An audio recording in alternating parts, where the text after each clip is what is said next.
Hello बच्चों, कैसे आप सभी। मैं आशा करता हूँ आप सभी ठीक ही होंगे। आज के इस क्लास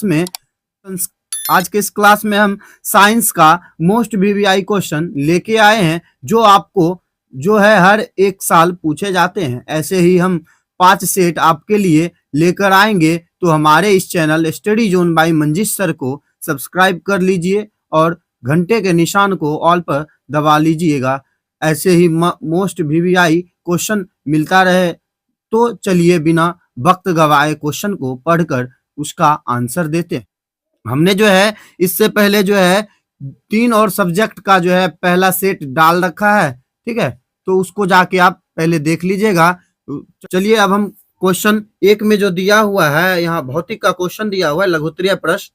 इसको पहले क्या करते हैं, प्रश्न 1 को पढ़ के उसके बाद उसका आंसर पढ़ते हैं, ठीक है। तो चलिए अब हम क्वेश्चन को पढ़ते हैं। प्रश्न 1 में दिया हुआ है, विद्युत धारा के चुंबकीय प्रभाव से संबंधित दक्षिण हस्त अंगूठा के नियम को लिखे, ठीक है। तो हमने जो है इसका आंसर लिखा है, फ्लोइंग के दाएं हाथ के नियम से चुंबकीय क्षेत्र के लंबवत गतिमान चालक में प्रेरित विद्युत धारा की दिशा ज्ञात की जाती है। इस नियम के अनुसार यदि हम दाएं हाथ का अंगूठा तथा इसके पास वाली अंगूठे को एक साथ इस प्रकार फैलाए कि तीनों परस्पर एक दूसरे पर लंबवत हो, तब यदि पहली उंगली चुंबकीय क्षेत्र की दिशा को तथा अंगूठा चालक की गति की दिशा को प्रदर्शित करे, तो बीच वाली उंगली चालक में प्रेरित विद्युत धारा की दिशा की ओर संकेत करेगी। यहाँ पे हमने जो है दक्षिण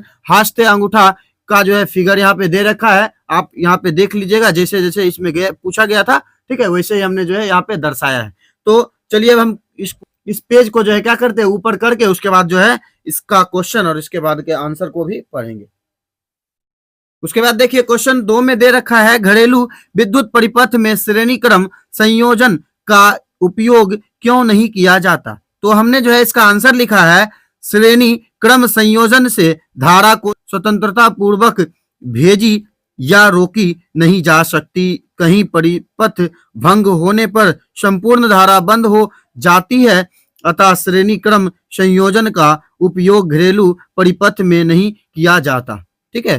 तो आज का क्वेश्चन जो है पढ़ते हैं। उसके बाद देखिए 3 में पूछा गया है हमसे, पवन ऊर्जा प्राप्त करने से क्या फायदे हैं। तो हमने लिखा है, पवन ऊर्जा प्राकृतिक प्रदह है, यह कम खर्चीली है, इससे प्रदूषण नहीं फैलती, ठीक है। तो चलिए अब हम क्वेश्चन 4 को पढ़ते। क्वेश्चन 4 में पूछा गया हमसे, ज्वारीय ऊर्जा कैसे उत्पन्न होती है। तो हमने इसका आंसर लिखा है, ज्वारीय ऊर्जा संग्रहण सागर के संकीर्ण क्षेत्र पर बांधकर बनाकर किया जाता है। बांध पर टरबाइन ज्वारीय ऊर्जा को विद्युत ऊर्जा में परिवर्तित करती है, ठीक है। तो उसके बाद जो है हमसे क्वेश्चन देखिए पूछा गया है, ये कौन से बुक से पूछा गया है, रासायनिक शास्त्र से जो है ये लघुत्तरीय प्रश्न है, ठीक है। तो पहले क्वेश्चन को पढ़ के उसके बाद जो है पेज को ऊपर करके, ठीक है, तब इसका आंसर पढ़ेंगे। तो चलिए प्रश्न 1 में हमसे पूछा गया है, उदाहरण सहित किसी अवक्षेपण अभिक्रिया का वर्णन करें, ठीक है। तो इस पेज को पहले ऊपर करके इसके बाद इसका आंसर पढ़ेंगे। चलिए अब हम इसका आंसर पढ़ते हैं। तो आंसर हमने लिखा है, वैसी प्रतिक्रिया जिसमें दो यौगिक जल विलयन कर वापस में एक लघुशील पदार्थ बनाते हैं अवक्षेपण कहलाता है। जैसे सोडियम सल्फेट के जलीय घोल में बेरियम क्लोराइड के जलीय घोल को डाला जाता है, तो BaSO4 का उजला अवक्षेपण प्राप्त होता है। इस क्रिया को अवक्षेपण कहते हैं, ठीक है। तो A2SO4 प्लस BaCl2, फिर एरो लगा के फिर इधर जो है किए हैं BaSO4, ठीक, फिर N2NaCl, ठीक है, 2NaCl, ठीक। उसके बाद देखिए हमसे क्वेश्चन 2 में पूछा गया, संतृप्त और असंतृप्त हाइड्रोजन में अंतर लिखिए, प्रत्येक का एक उदाहरण दे, ठीक है। तो हमने जो है ये हाइड्रोजन जो है कहाँ कैसे होता है उसके बारे में पहले पढ़ लेते। लिखे हैं, वे कार्बनिक यौगिक जिसमें सिर्फ कार्बन और हाइड्रोजन उपस्थित हो हाइड्रोकार्बन कहलाते हैं। जैसे मीथेन। हाइड्रोकार्बन 2 प्रकार के होते हैं, ठीक है। तो हाइड्रोकार्बन जो है यहाँ कह रहे 2 प्रकार के होते हैं। इसके बाद देखिए संतृप्त हाइड्रोकार्बन और असंतृप्त हाइड्रोकार्बन पूछ रहा था, तो इसका जो है हम लाइन खींच के अंतर को हम आपको पढ़ के सुनाएंगे। तो देखिए यहाँ पे हमने संतृप्त हाइड्रोकार्बन और असंतृप्त हाइड्रोकार्बन का जो है 4 अंतर लिखा है। हम इसको पहले इस तरफ को पढ़ेंगे संतृप्त हाइड्रोकार्बन, फिर उसके बाद असंतृप्त हाइड्रोकार्बन को पढ़ेंगे एक एक करके, ठीक है। तो देखिए पहले में हमने लिखा है वैसा हाइड्रोकार्बन जिसमें कार्बन परमाणु की चारों संयोजकताएं एकल बंधन द्वारा संतुष्ट रहती है उसे संतृप्त हाइड्रोकार्बन कहते हैं, ठीक है। उसी और संतृप्त हाइड्रोकार्बन में लिखा है पहला वैसा हाइड्रोकार्बन जिनमें 2 परमाणुओं के बीच द्विबंध या त्रिबंध होता है उसे असंतृप्त हाइड्रोकार्बन कहते हैं, ठीक है। फिर इसका देखिए 2 लिखे संतृप्त का, ये बहुत कम अभिक्रियाशील होते हैं। फिर असंतृप्त का दूसरा लिखा है ये अधिक अभिक्रियाशील होते हैं। फिर संतृप्त का तीसरा लिखा है इसका सामान्य सूत्र CnH2n+2 होते हैं, ठीक है। फिर इसका तीसरा लिखा है इससे द्विबंध वाले का सामान्य सूत्र CnH2n होता है और त्रिबंध वाले का सामान्य सूत्र CnH2n-2 होता है। उसके बाद चौथा हमने लिखा है इसे एल्केन कहते हैं। फिर इसमें इसका चौथा लिखा है असंतृप्त का बंध वाले को एल्कीन एवं त्रिबंध वाले को एल्काइन कहते हैं, ठीक है। तो उसके बाद देखिए यहाँ पे क्वेश्चन 3 में पूछा गया है सिरका क्या है, इसके उपयोग को बताइए, ठीक है। क्या करते हैं इसको जो है ऊपर करके फिर उसके बाद जो है क्वेश्चन 3 का आंसर भी पढ़ लेंगे और क्वेश्चन 4 का क्वेश्चन और उसका आंसर साथ साथ पढ़ लेंगे। तो हम जो है इसका आंसर पढ़ते हैं। सिरका तीखा और अम्लीय स्वाद युक्त पदार्थ है। इसका इस्तेमाल खाना पकाने में किया जाता है। इसका इस्तेमाल अचार, चटनी, मुरब्बा, विनेग्रेट, सॉस, मैरिनेट और सूप निर्माण में किया जाता है, ठीक है।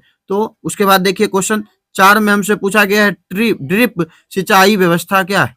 तो हमने इसका आंसर लिखा है यह सिंचाई की आधुनिक पद्धति है जिसमें पानी को बूंद बूंद पौधों के ऊपर तक पहुंचाया जाता है। इसे टपक सिंचाई या बूंदी बूंदी सिंचाई भी कहते हैं। इससे पानी का अपव्यय कम होता है। यानी ये जो है बूंद वाली बूंद का सिंचाई भी इसको कह सकते हैं। मतलब जहां पे पौधा रहेगा वहीं पे जो है एक पाइप बिछाया जाएगा, ठीक। उसी लाइन पे जहां पे पौधा रहेगा उसके सामने सामने जो है वहां पे छेद करके उससे जो पानी जो ट्रिप मतलब बूंद बूंद करके जो गिरेगा उसी को जो है क्या कर रहा है ट्रिप सिंचाई कहा जा रहा है। इससे जो है पानी का जो है ज्यादा क्षति नहीं होगा। जितना पौधे को जरूरत है और जितना पानी वहां लगेगा उतना ही प्राप्त होगा और उससे ज्यादा नहीं, मतलब पानी का जो है यहाँ पे बचत किया जा रहा है। उसके बाद देखिए जीव विज्ञान से जो है लघुत्तरीय प्रश्न भी हमसे पूछा गया था। तो हम जो है क्वेश्चन 1 को पढ़ते हैं, फिर 2 को, फिर 3 को, फिर 4 को, ऐसे ऐसे करके जो है सबका पढ़ के आंसर उसका देते जाएंगे। तो चलिए क्वेश्चन 1 में जो है पूछा गया है मछली, केचुआ, मच्छर और मनुष्य के श्वास अंग के नाम लिखे।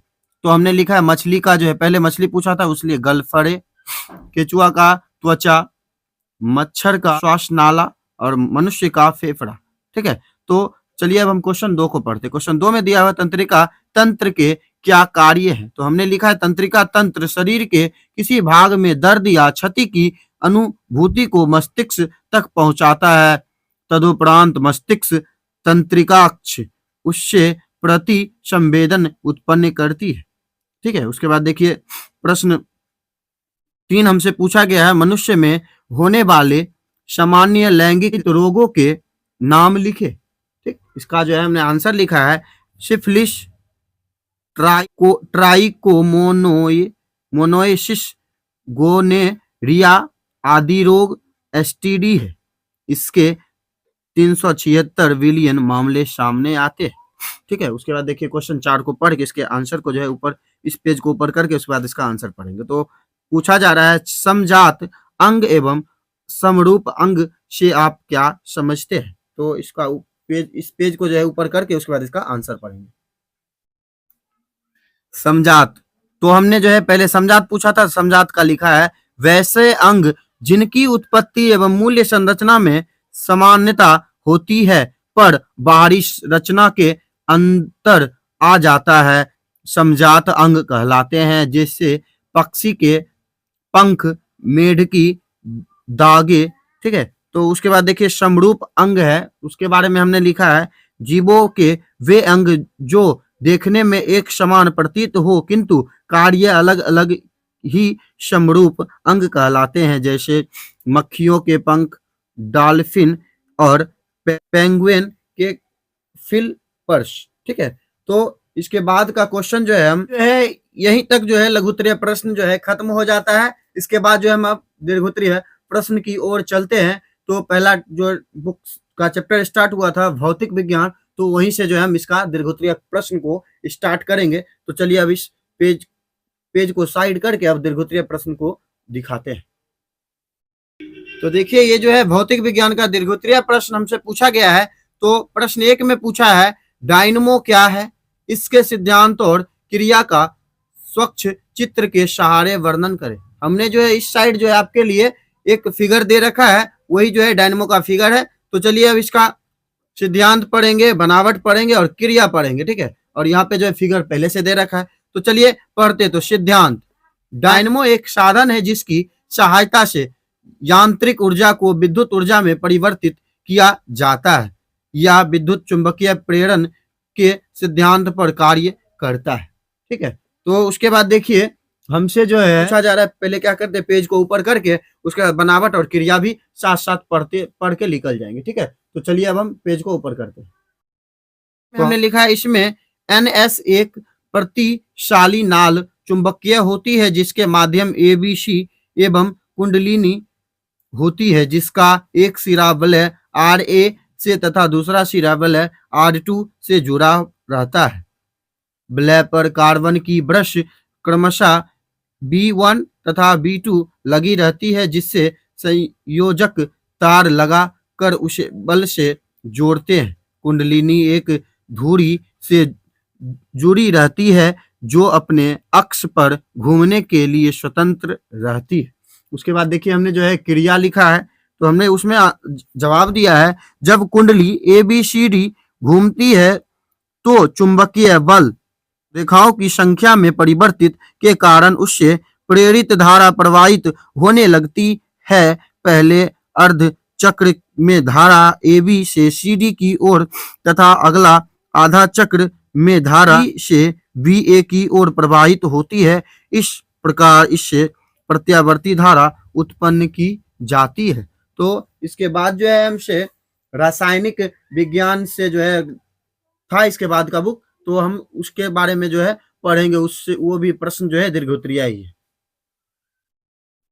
देखिए रासायनिक शास्त्र से जो हमसे दीर्घोत्तरीय प्रश्न पूछा गया है। तो हमने प्रश्न 1 में लिखा है रासायनिक बंधन किसे कहते हैं या कितने प्रकार का होता है, उदाहरण के साथ उल्लेख करें। तो हमने जो है इसका आंसर लिखा है 2 या 2 से ज्यादा परमाणुओं के बीच होने वाला आकर्षण रासायनिक बंधन कहलाता है।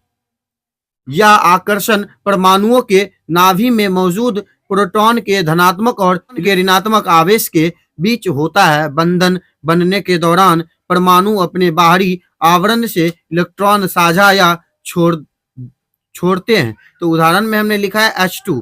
तो देखिए तो H single bond plus H single bond, उसको हमने क्या किया है H डबल बॉन्ड फिर H करके फिर इधर जो है H सिंगल बॉन्ड H किया है। ठीक है, तो उसके बाद देखिए जीव विज्ञान से जो हमसे क्वेश्चन पूछा गया दीर्घोत्तरीय का, उसको पहले क्वेश्चन को पढ़ते। क्वेश्चन 1 में जो है पूछा गया पारिस्थितिकी तंत्र में ऊर्जा का प्रवाह कैसे होता है। तो इसका हमने आंसर लिखा है जैव मंडल के सभी जीव अपनी क्रिया को करने के लिए सूर्य पर निर्भर करते हैं। सूर्य की ऊर्जा का मौलिक और अंतिम स्रोत है और ऊर्जा जैव मंडल में प्रकाश संश्लेषण द्वारा प्रेरित करता है। ठीक है, इसी तरह के मोस्ट VVI क्वेश्चन पाने के लिए आप हमारे इस channel study zone by Manjish sir को लाइक करें, सब्सक्राइब करें और बेल आइकन के निशान को ऑल पे दबाना ना भूले, जिससे कि हमारा वीडियो आप तक जो है नया जब अपडेट हो तब आप तक जो है पहुंच जाए। तो चलिए तब तक के लिए ओके बाय।